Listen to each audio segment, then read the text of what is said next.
drinking to deal with the problems in your life that you caused while you were drinking. When I blew a point four, you're not supposed to be alive and be able to blow a point four. Open your eyes to the pain and misery and loneliness, unhappiness that you are currently feeling. Allow yourself to realize how miserable you really are. And then open your mind to the possibility that maybe, just maybe, if all you can do is get sober for a day, you can help yourself feel just a little bit better.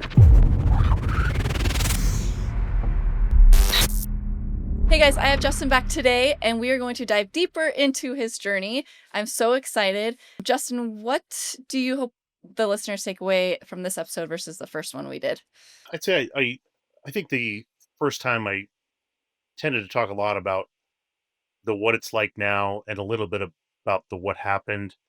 But I think maybe Mm, what I didn't really focus on so much was the what it was like before. And I know that as far as relatability, yeah, and I even said it last time. Like sometimes I have a hard time relating to people who are in recovery because they're in recovery. They don't talk about what it was like. It's important to know what it was like before and get a little bit specific.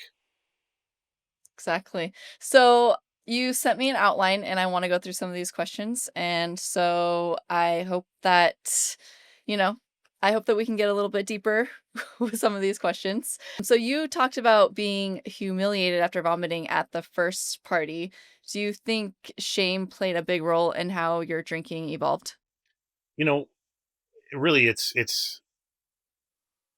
It's 100%. Absolutely, there is a vicious cycle of shame and regret when you kind of learn from a young age that not only are you prone to be a lot more of a extreme alcohol user than those around you, and not to mention just kind of feeling like, oh wow, I'm really not cool.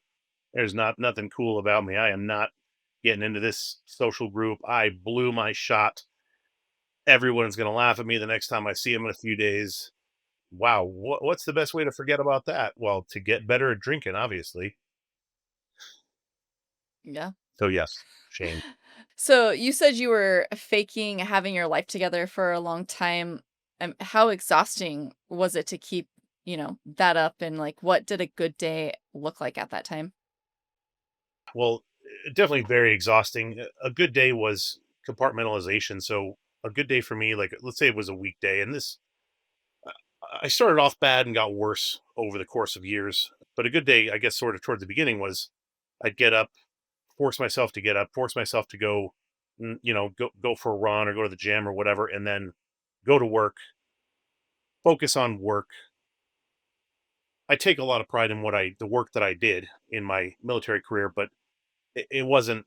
It could not have been the best because I was compromised. But once I got through a work day, that was kind of all I had, and then it was I'm switching gears into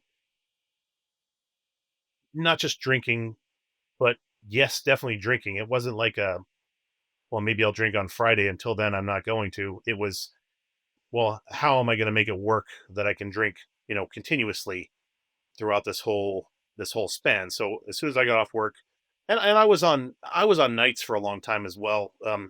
Throughout my career, I did a lot of like grays and swings. So there was plenty of times that I would be able to wake up in the afternoon, go do my thing, go to work, get off in the middle of the night.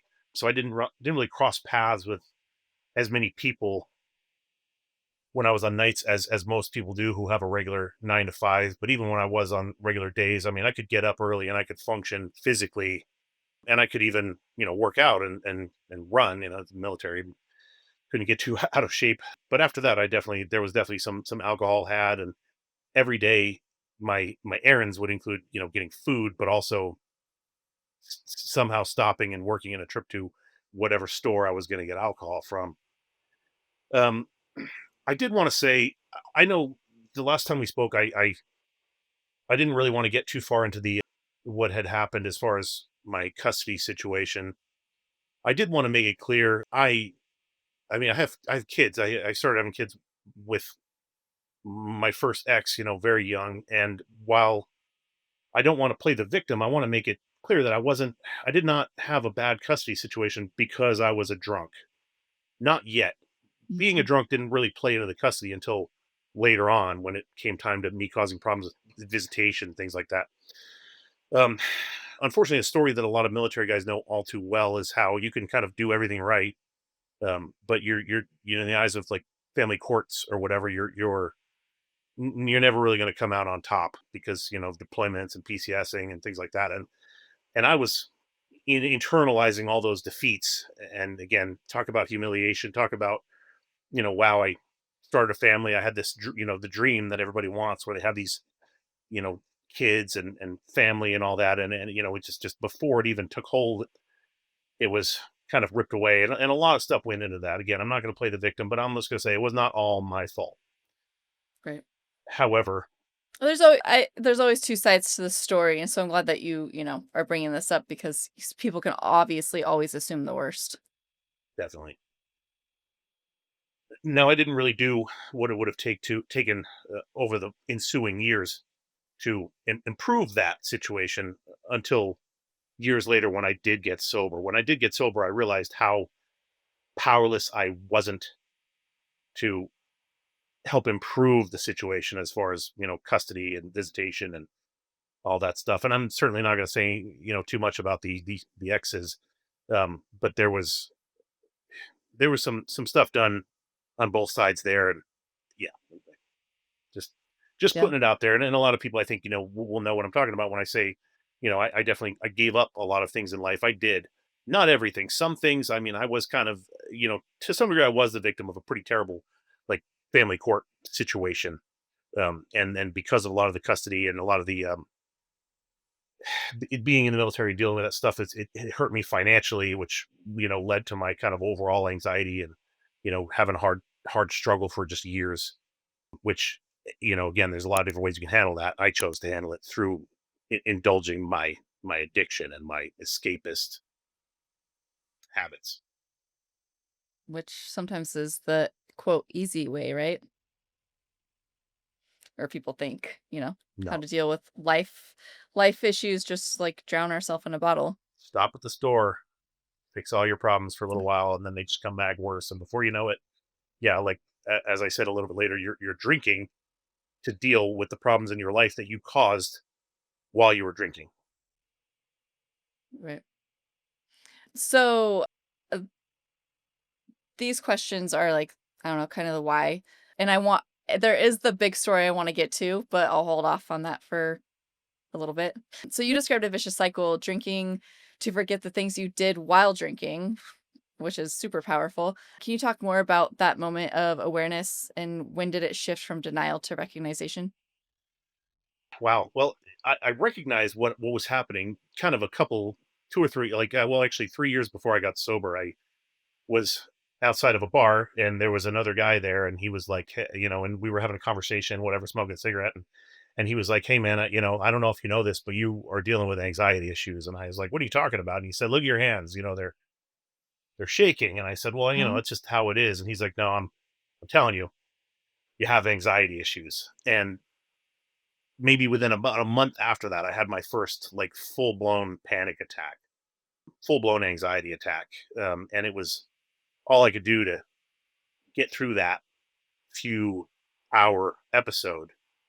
Um, and then later on that day, I went and started drinking again. That was my cope. So even though I now realized that not only did I have anxiety, but I was using alcohol to treat that anxiety, I was like, okay, Mhm. well, that's how I'm going to do it. That's and that the illusion that everybody else in the world does it this way. I say illusion. I don't know. I knew that wasn't true. The cope,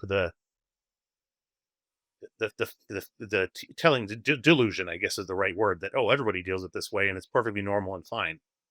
Yeah, I'm struggling with anxiety. I'm struggling with having led a very short, at that time, very short, very um, kind of rough life of dealing with military stuff, family stuff, custody stuff, and dealing with addiction. Well, the way I'm going to deal with this is by indulging my addiction and continuing to compartmentalize work, the relationships I had, which was not really much, and then indulging my addiction afterwards. And on a daily, and this is kind of an average, but I get to the point when I was, I mean, even as a functional person with a job when I was active duty, I was, let me be specific, I was drinking about an 18 pack of beer a day.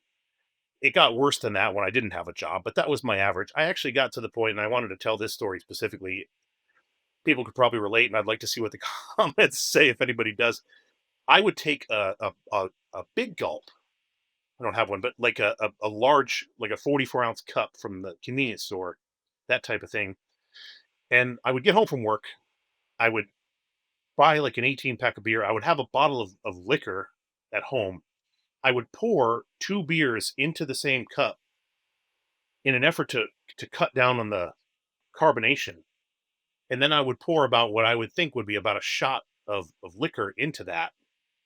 And then I would drink it very quickly. Within a minute, I would basically just down that. And within a couple of minutes, I would that. So that's basically like, two beers and a shot or whatever. And that was something I did immediately when I got home just to Mm. calm myself down from the anxiety of having lived a whole day without alcohol. And I needed that at a certain point. I needed the last couple years of my drinking. I needed that to calm me down enough that I could actually eat.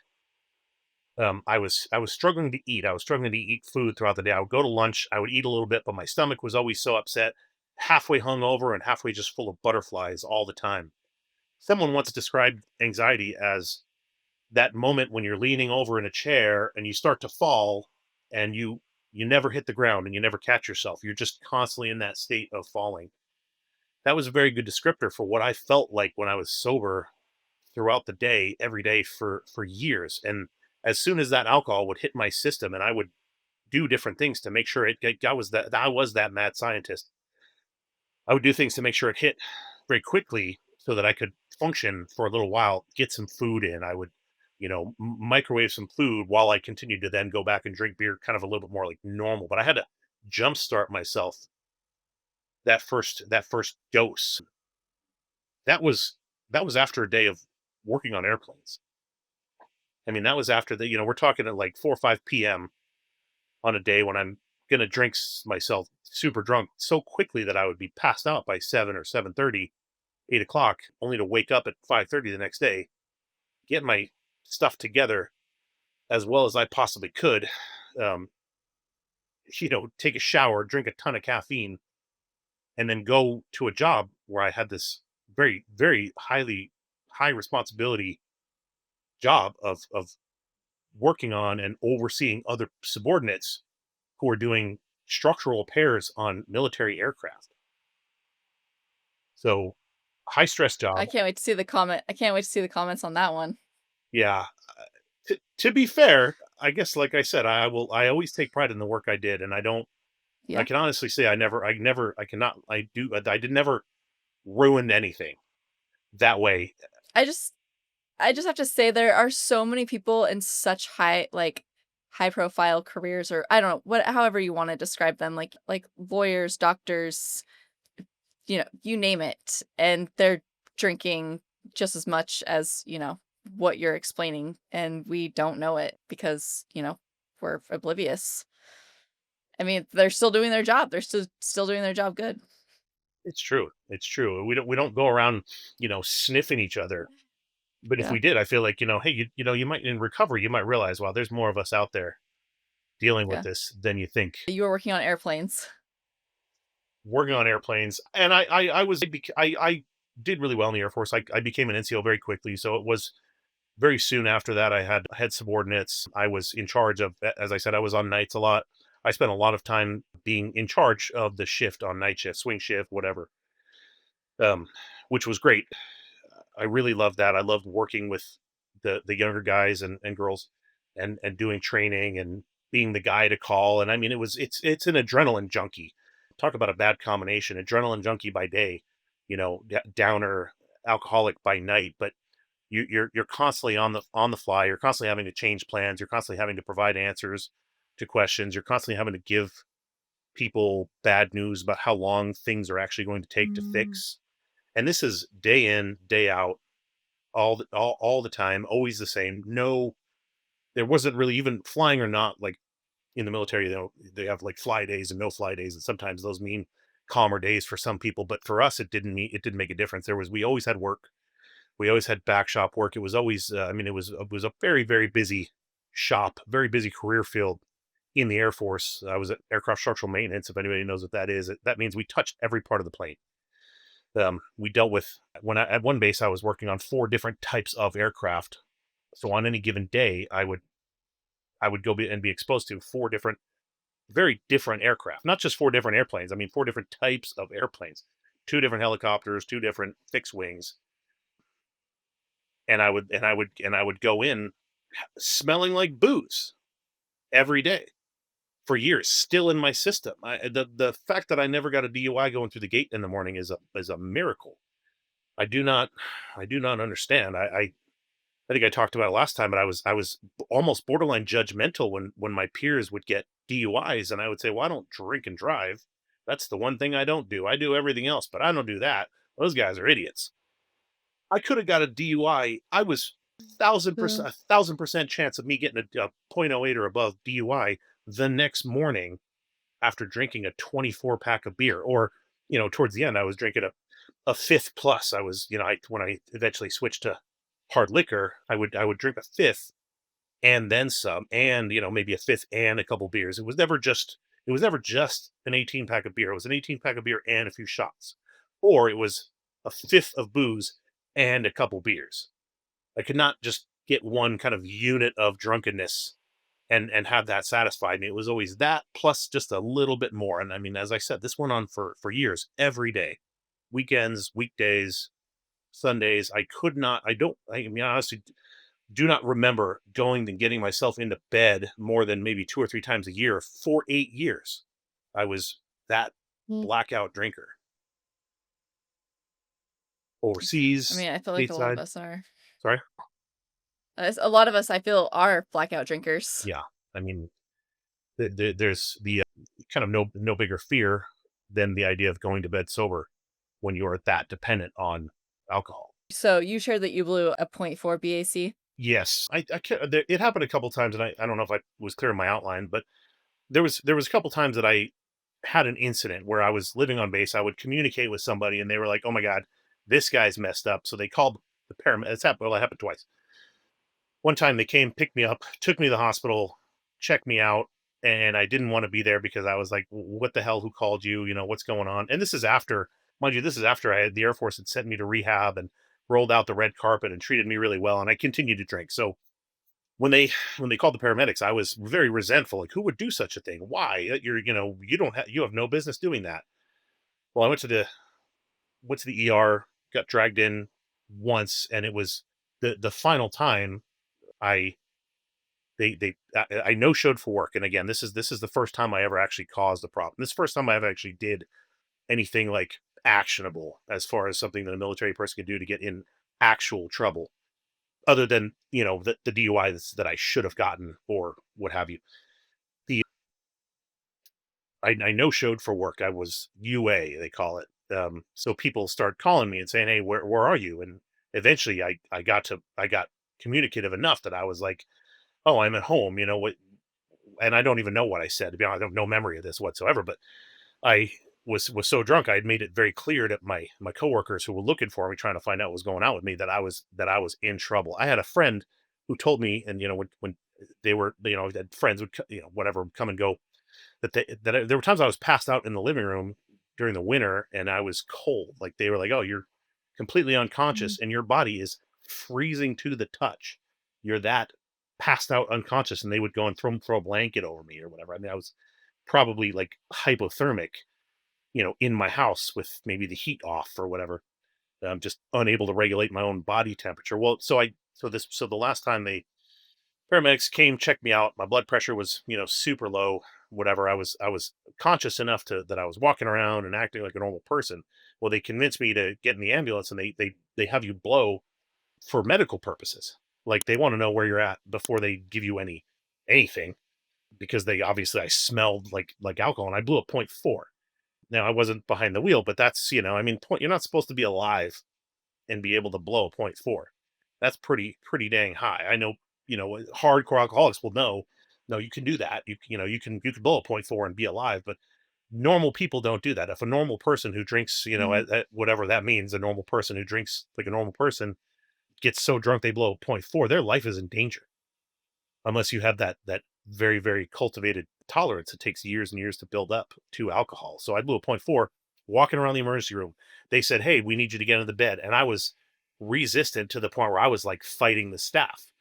Again, I have no memory of this. I know the night shift that took over when I woke up the next day or next evening kind of filled me in. But I woke up the next day in New Mexico, where I was at the time. New Mexico was I think they were like the last state to ban it after this, but they would still allow you to be in restraints. Like, so they actually restrained me to the bed and put a catheter in so I didn't, go to the bathroom all over myself, because I was just causing such a problem.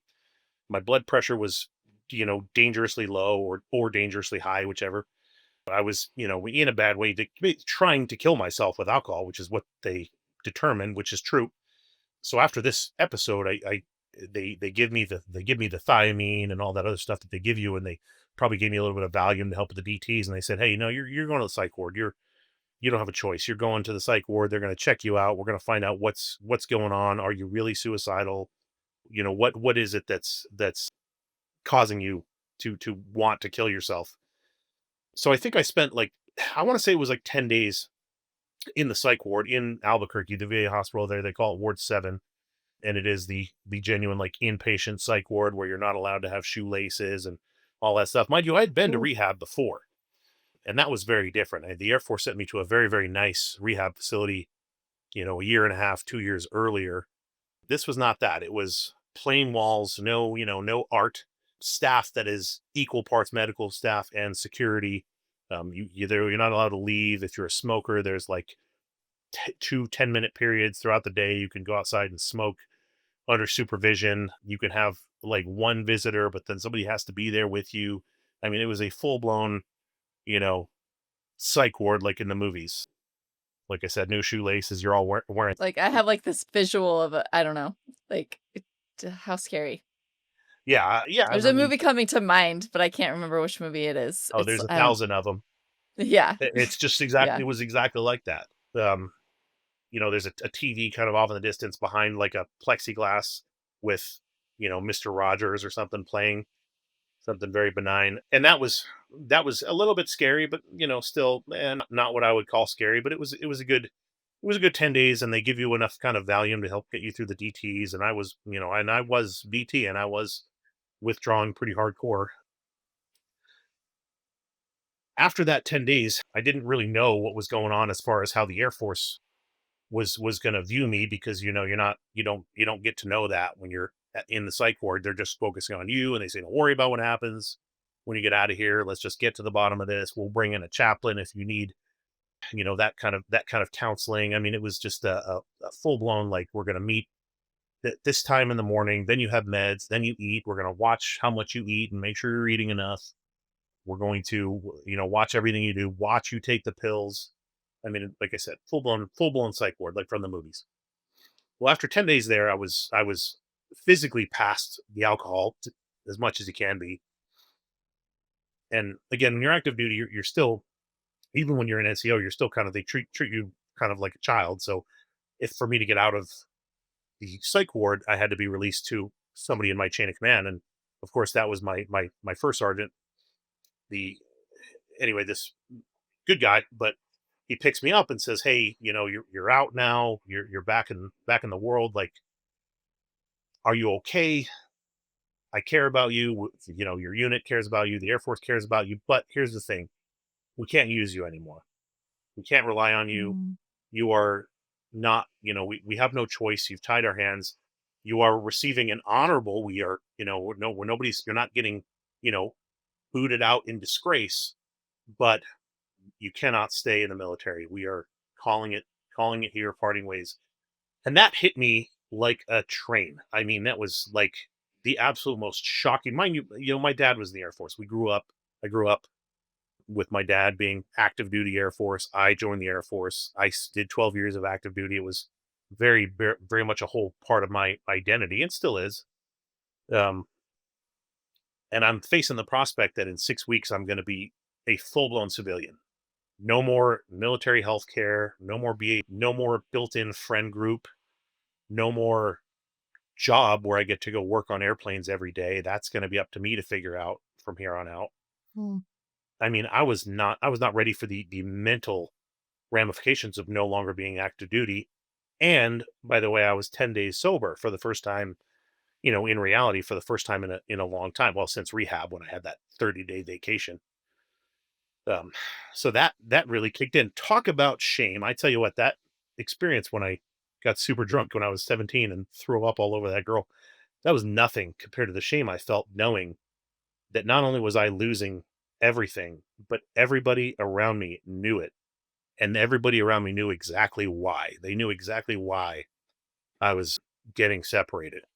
I had to spend 6 weeks working in the orderly room, which is like you're like the commander's staff pretty much. I was like filling in for the secretary for like 6 weeks. So people I know would come in and I would have to, help them with paperwork, whatever. They knew I was just there while I was out processing. And people, they didn't ask. They knew why I was there. They didn't know the details. They were probably filling a lot of that information in on their own from the vague information they had gotten. But that was humiliating. It was not just humiliating, it was a humiliation ritual. I had to sit there in that office and watch people I knew, people I worked with for years come and go, knowing that they were just assuming the worst and they weren't really in a position to ask me what really happened. And if I had told them what really happened, might have been worse than what they assumed. I don't know. It was definitely a bad situation. I had to wake up every morning. I had to take an antabuse. I'm sure. Have you ever had experience with that? No, but I talked to a lot of people that have. Yeah, I'm sure you're very familiar with it. But I guess again, Mhm. in the military, they do it a little bit differently, where you have to somebody even. I mean, this is like I was at home. My supervisor or this um, first sergeant they call it I had to call him first thing in the morning so he'd make sure that I was sober and awake. I would then go to work. An hour later, I had to take this pill in front of him, and it's as people know, antabuse is a pill that makes you violently sick if you drink while you're taking it. So you don't have a choice but to stay sober. And doesn't it stay in your system for, like, 72 hours? I So think even so. if you don't take a pill one day, it's still in your system? I think so, and I never tested the limits. I know people who have, and they said, if I do they always too. told me if you once you take it, you can drink, you're gonna get super duper sick and you're gonna throw up like crazy. But after that, your body will calm down a Yeah. little bit, then you can drink, and then you can get drunk after that. I was like, okay, Ugh, that's not for no me. thanks. I'm gonna, tomorrow I'll get this guy's got to watch me take another pill. So I couldn't possibly have gotten past him. But I had to do that for like 6 weeks until I separated, and then all of a sudden, boom, I'm a civilian on the other side of the gate with no access to any of my previous life and no job, etc. I did, I mean, I benefited from like veteran benefits. I mean, I am a disabled veteran, like regardless of So how it ended. they didn't dishonorably No, discharge you? no, I got an honorable discharge. It was basically the same as if I had been unable to reenlist. It was more medical than anything, so it was almost like as again I never totaled my car, I never hurt anyone, I never did anything to kind of get in trouble. They just couldn't rely on me for Yeah. what is basically medical reasons. I mean, addiction is a medical reason, or any more than just like anything else. So it was more or less of a medical discharge, just a very quick one that didn't have to go to the med board or the normal process. Just my commander said, "Hey, we're going Mm. to do the Air Force a favor. We're going to give this guy an honorable. We're going to give him, letter of recommendation essentially from the Air Force, but he can't stay in anymore." That was tough. That What was was tough. so what that was 12 years? You were in 12 years? I was active duty for 12 years and 3 months, basically. Okay. So that was definitely a huge change of life. Huge. I was 60% of the way through a 20-year, retirement from the military. Going into civilian life, what happened after that? At the time, you could do, at the time, I know this is only 13 years ago almost, but at the time you could overlap. So if you had GI Bill, so if you're going to go to school on your military GI Bill, you could do that and you could collect unemployment at the same time. I'm not really sure if you were supposed to do that, but you could. Nowadays, if you file for unemployment and you're on the GI Bill, they find out about it. The two systems have they talk to each other. But at the time, so I went on unemployment and I got approved, which was perfectly okay. I started I enrolled in school, so I started school maybe like I don't know a month later when the next semester at that particular school started. So I kind of had a plan. That was my only plan, and I had sort of set that up over that six weeks or so before I separated. I had plenty of mentorship, and I mean there was people that cared about me. I shouldn't act like I was totally alone. There's people that cared about me and people I talked to who kind of pointed me in the right direction. I had a real good vet service rep who really took care of me as far as the VA benefits and everything. So I did benefit from quite a bit of help, but it was just a very, very quick out processing where I still had to go and work full time throughout that whole process in that secretary role. Anyway, so I got out, collected unemployment pretty quickly, got my GI Bill coming in pretty quickly. So I had money, coming in while we waited for the VA stuff to sort out because that takes anywhere from 6 months to a year. And it took a while. So I did have somewhat of a plan. My plan was to go to school, get some sort of degree in whatever it was that I was going to do. School is certainly at the time, I have my opinions about universities, but at the time it was not for me. The best I could do was the bare minimum to keep my GI Bill money coming in. Because you can't fail, like you can't Mhm. fail a bunch of classes, you can't skip, you can't blow it off. You have to actually do it, or you have to, or you get trouble with the GI Bill people. So I did the bare minimum for about 6 months, and then I could no longer do it.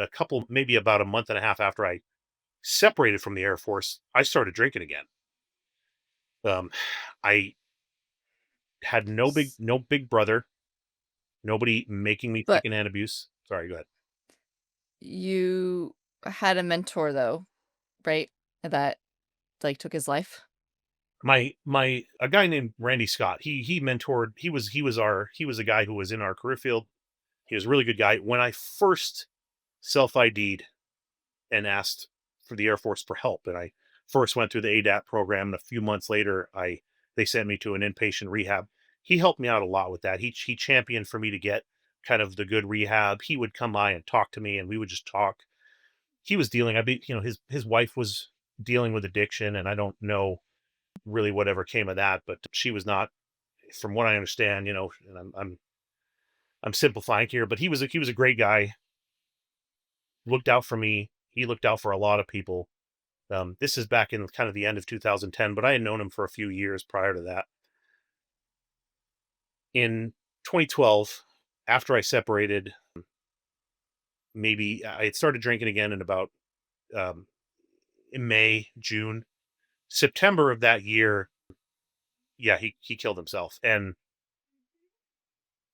it wasn't just me that was affected. He was such a great guy and such a popular, leader for so many people that when he passed away, in especially in that way, when somebody you look up to takes their own life, you really have no idea what to do and how to process that. There are no answers. You have so many questions, but there are no answers to be had. You get no closure. There is no satisfactory way to kind of say goodbye to somebody, um, when wow, this is somebody who spent years changing other people's lives for the better, working to make sure other people had the things that they needed so they could get better with whatever. In fact, we had a speech. We had one of the other airmen in my squadron actually committed suicide before I separated, and he stood up in front of the entire squadron and said, "Guys, no matter what happens, even if you get in the worst trouble you possibly could in the military and you're getting kicked out or you're going to jail," he's like, "Your life, you're going to be okay. You will come through this." And then, here it is a year later, however long he would dealt with something that he couldn't get through. There was a massive memorial service on base. His older brothers had come out from where they lived and give a speech about how this was a guy who always had to go first. He always had to be a leader. And now his older brothers had to bury him because he had to go first. And that hit me and a lot of people. I mean, again, like a ton of bricks. That really was the excuse. I was already drinking. I had already kind of given up on school. I was already spiraling, but that really kind of gave me the excuse I needed. And I say excuse, but it really like it shook me. I was already in a terrible place mentally, but when that happened, I say we, me and a lot of other people never knew how to process. If there was guys I would run into, we would talk and then somebody would bring up Randy Scott and all of a sudden we would just get to an impasse and didn't really know what to do. And I mean, I couldn't tell you how many times I cried, in public, and, with these other men mostly Mhm. about how that affected us. So that kind of gave me the excuse that I needed, and I knew this was like, I mean, so again, this is like September of 2012. My last drink was November 25th of 2012. I knew this was unsustainable to the point where I thought, hey, something is going to happen or I'm going to die, and I had kind of given up on being the guy that thought that it was anything I was going to do. So if something was going to happen, it was going to be something that outside of my control, something that happened to me because I wasn't willing or interested in doing anything other than just, fast tracking my own early death. I know that when my husband came back, a lot of them have taken their own lives since they were all back, but, I mean, you guys go through quite a bit, and, having addiction on top of it does not help, but I'm glad that the military helped you. I mean, they sent you to rehab, at least that, or inpatient. They helped you with that. That was helpful. Oh, when Well, I was active duty and I self ID'd and asked for help, they treated me, I think, like I put in my outline, they treated me like a hero.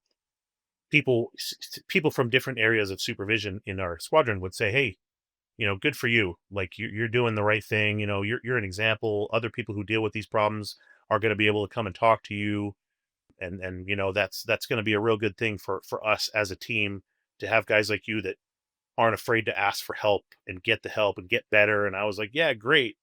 I'm not getting better. I I asked for help. I was kind of pressured into asking for help because I was a mess.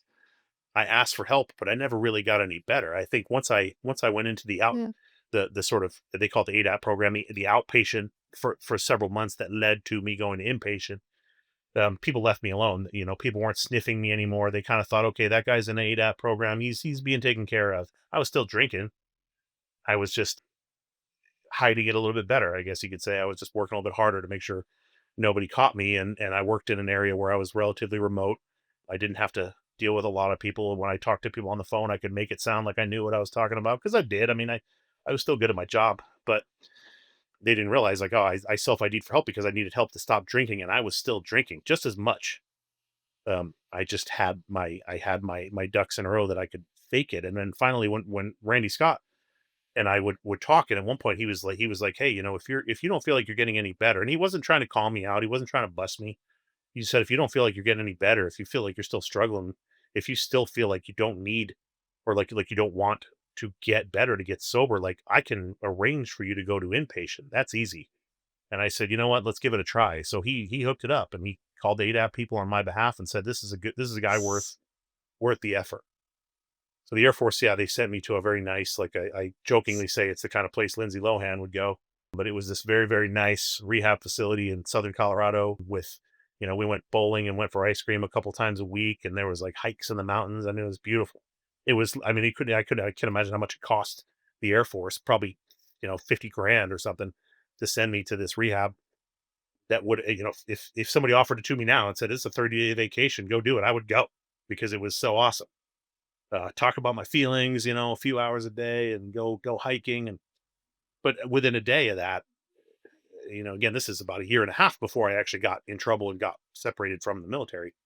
Within a day of that, I came back, and I think I came back on like a Friday. By Saturday, I was drinking again.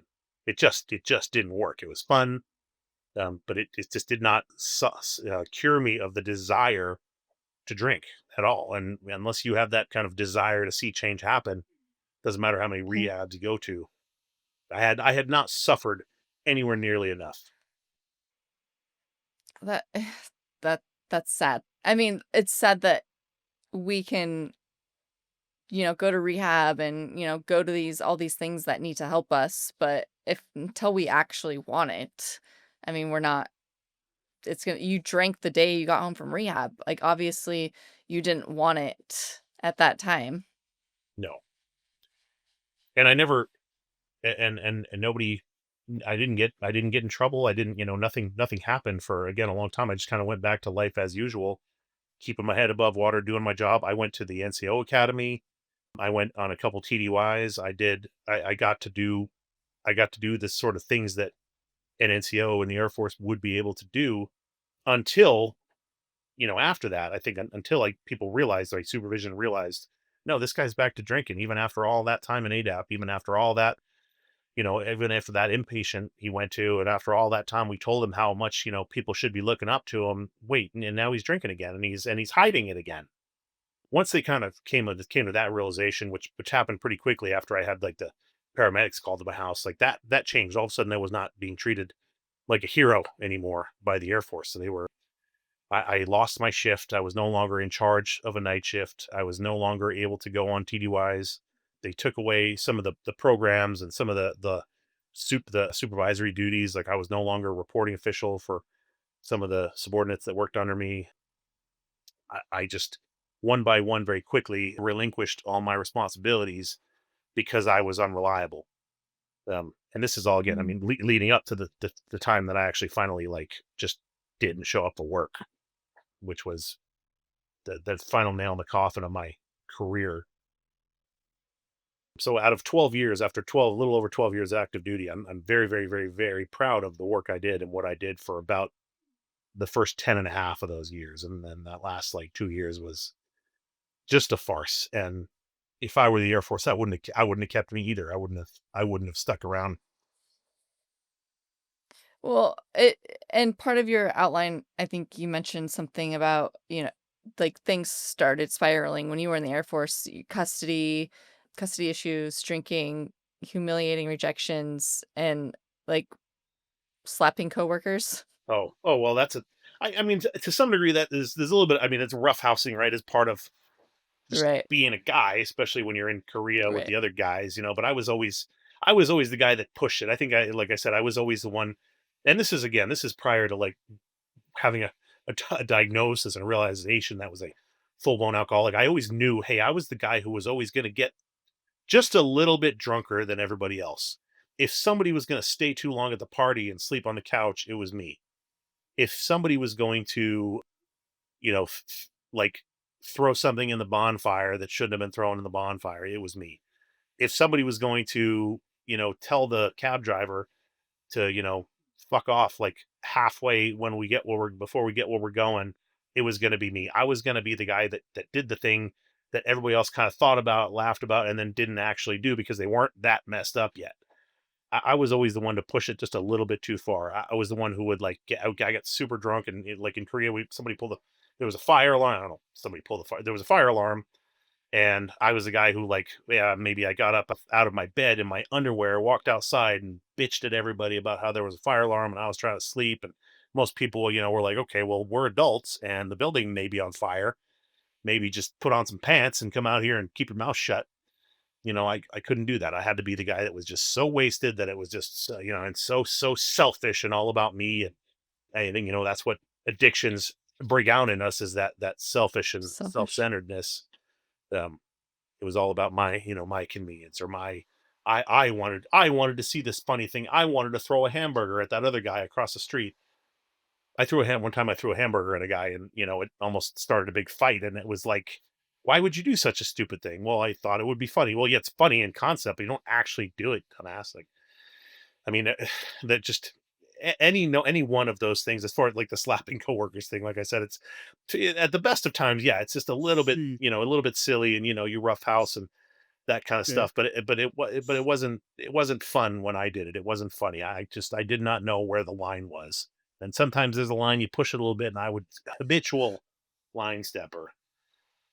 And this Right. and this went on for long. And as I said, I was like, it's one thing to know, okay, I did something funny, everybody laughed about it, we all agreed. It's another thing to wake up the next day and know what I did wasn't funny. What I did was not amusing to anybody. I think at one point I was in another guy's dorm room. I went to the bathroom and he had his toilet paper stacked up next to the toilet, and I peed all over his toilet paper. I mean, it was just like brand new rolls of toilet paper. Good thing that wasn't 2020. Yeah. Yeah, hopefully, at the time, like, we were in the money. It was pre-depression with the toilet paper. No, it was, and of course it's like, well, that's not funny. Well, I didn't do it to be funny. I did it because I was just so messed up. I couldn't keep my stuff together. But I thought it was funny because I was like, whatever, who cares? It's just toilet paper. And that guy's like, well, no, like that's my bathroom. I live here. Why would you do such a Yeah. thing? Well, because It I couldn't control it. And then when I realized I couldn't control it, I thought, okay, it'd be fun. I'm gonna go laugh about this and pretend it was a big joke. Pretend I did it on purpose. No, it wasn't a big joke. I didn't do it on purpose. I genuinely like was so wasted at this other guy's, basically home that I couldn't control myself, and I peed all over his, his toilet paper that he was going to use for the next, couple months. And it's the fact that that guy didn't, make me kind of go buy him new toilet paper or whatever. Again, there's no justice. If life were fair, I'd be dead. I've, done so many terrible things and, said so many inappropriate things to women or, whoever, and just that you shouldn't kind of get away with, because as I said, it's just at a certain point it's not funny. It's not done in mm. fun. It's done out of this, compulsion to just kind of take things farther. But I don't think people and nobody realizes that until you're done drinking, like, "Oh, maybe I shouldn't have said this, I shouldn't have done that. That actually wasn't that funny. Oh, maybe that did offend that person." I mean, not that, not everybody needs to be easily offended, but, like, saying inappropriate things to, certain people. Yeah. I mean, I've had many inappropriate things said to me. Had they been sober, would they have said some of the things? Probably not, but, I mean, I've said inappropriate things to people, Yeah. I did I but did I tell you drunk, did I tell you the story about breaking my hand the last one, the last video? I woke I At one point don't I was know. overseas and I woke up with my there was a wet spot in my bed and my hand really hurt. Well, I thought, "Oh, I peed the bed, no big deal, whatever." No, it wasn't that. I had an ice pack because somewhere the night before I had punched something or someone, and I broke this bone in my hand. Um, so I woke up and my hand was just on fire, and I looked at it and I said, "Wow, that's not supposed to look like that." Well, again, when you're military, you go to the hospital and you say, "I broke my hand. Clearly, I punched something." They're going to say, "Okay, well, that's an alcohol related incident. You need to be investigated." Whatever. So I never went to the hospital. Mind you, I'm an airplane mechanic. So I have every day I have to get in there with, a drill or, whatever, and hammer any number of things and use my freaking hand as a mechanic. So I had a broken bone in my hand from punching something or someone. I never did find out. Plus, not to mention just living in fear of not knowing exactly what the hell you did or when that's going to come back to haunt you. Well, who did I punch? Was this like who knows? I'm sure it was probably just a wall or, something. I think a lot of people would kind of do little sparring sessions with like their ironing boards or whatever. So I've really no idea what it was, but I broke my freaking hand and I never went to the hospital, never got a cast. So for the next, 5 or 6 weeks, I'm working with a broken hand as a mechanic, and I'm having to wear rubber gloves. I had Oh to cut the finger off of my rubber glove because I didn't have enough strength in my pinky to force it into the pinky of the rubber glove. I hope that's oh my relatable to gosh. somebody. I hope Oh, somebody out there. I mean, mine's not as extreme, but I kicked a dog bone one night on accident while I was drinking. I woke up the next morning and my toe was probably broke for what, 6 months? It's like one of those stupid little pinky Yeah. toes. And I was like, "Oh my gosh." Like, had I been like sober, would I have, kicked the bone? I don't know. Like the stupid things that we do. And mine's not near as relatable to you, but like, yeah, it just like the scratches, the bruises, the broken bones, the things that happen. Why does my hand hurt? And then I put two and two together and realized, no, that wasn't. No, it would have been okay if I just peed the bed because I was so messed up. But no, it was not that. One of the quotes that I really liked from The Easy Way to Control Alcohol by Alan Carr is, "The only thing you give up when you stop drinking is the illusion that you ever needed it." Because how many times did you think that you needed it? I definitely thought I needed it. I would kind of reconcile it in my and with to the point where I would say, well, God made me an alcoholic. God made me like this. who am I to go against that? I mean, I'm not kidding. This is like something I had go through my head as a reason to kind of be okay with continuing to be such a mess. Well, if God didn't want me to be an alcoholic, he wouldn't have made me that way. Um, yeah, that was my cope. I needed it, and more importantly, I loved it. I despite all the Right. bad stuff, when I thought about drinking, I was like, not only do I need this to get through the day, but oh, it's gonna make me happy. It made me happy. Nothing else made Mhm. me happy. Probably because I didn't have anything else in my life that was, really in a position to make me happy because I kind of given all that away. Um, but yeah, alcohol, it made me happy. I needed it and I wanted it and I loved it till it didn't. Right. What was the truth you didn't want to face, but you had to?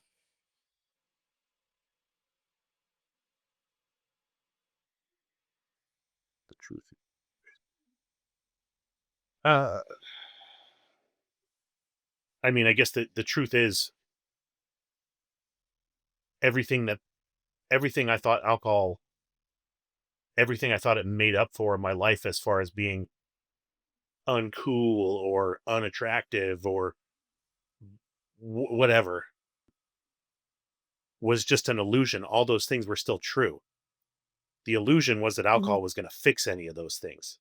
If I was boring or uninteresting, or if I didn't know what I was talking about, I was boring. I was uninteresting. I didn't know what I was talking about. If I didn't think I Mm. had a chance with some girl I was talking to, guess what? I didn't. That's true. I didn't have a chance. The truth I didn't want to face was that alcohol wasn't going Mm. to make up for that. I really had all those flaws. I really had all of those shortcomings. It wasn't a matter of just, oh, I'm just sober. That's the problem. It was like, no, you have short fell in all these areas of your life, and the alcohol just provides you an illusion that you got there. No, I was short in so many of those areas of life, but I was willing to accept the illusion that alcohol made up the difference, and really, no, it just made things worse. Anything I was inadequate in, anything that I wasn't good enough for, I still wasn't good enough for it. Only now that I was a drunk, I was even worse. I was even farther away from getting what I thought I needed to be happy, or getting success in whatever I thought I was going to do, or getting fulfillment in whatever thing I was chasing. Those things were still unfulfilled. Yeah. So I guess the thing you don't want to Um, face is that there really are problems.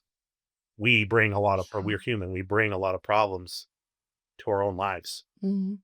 Alcohol, not only does it help, it hurts that, but the fact is those problems are still there. You still have to work through being a person. Right.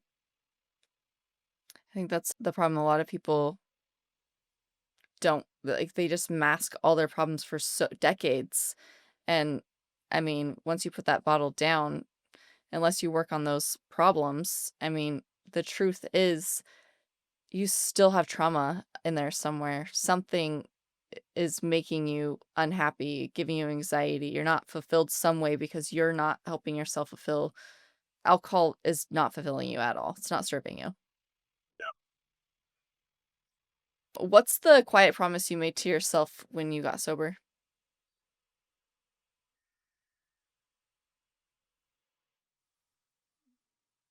It might sound oversimplified, but I guess the quiet promise I made was, if I could just stay sober, everything else will take care of itself. And I know that Mhm. that's kind of an ism, recovery ism, but it's true. And early in sobriety, and for a while in sobriety, that was all I could handle. That was all I could think about as far as some commitment I was going to make. Take care of your sobriety, everything else will fall into place.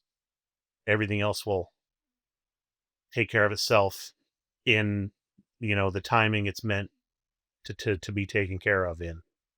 Just stay sober. Just worry about that first and foremost. Job, money, house, relationships, all that stuff will take care of itself if I can just continue to stay sober for just a little bit longer, just a little bit longer, just a little bit longer. And that was, like I said, that was as big of a promise as I could make to myself or anybody else for a while. Yeah. So what would you say to someone listening right now who is exactly where you were at 30, early 30s, no job, no friends, alcohol in hand, like rock bottom? Like what would you say to someone listening that's struggling as well?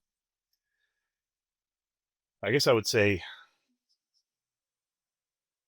open your eyes to open your eyes to the pain and misery and loneliness and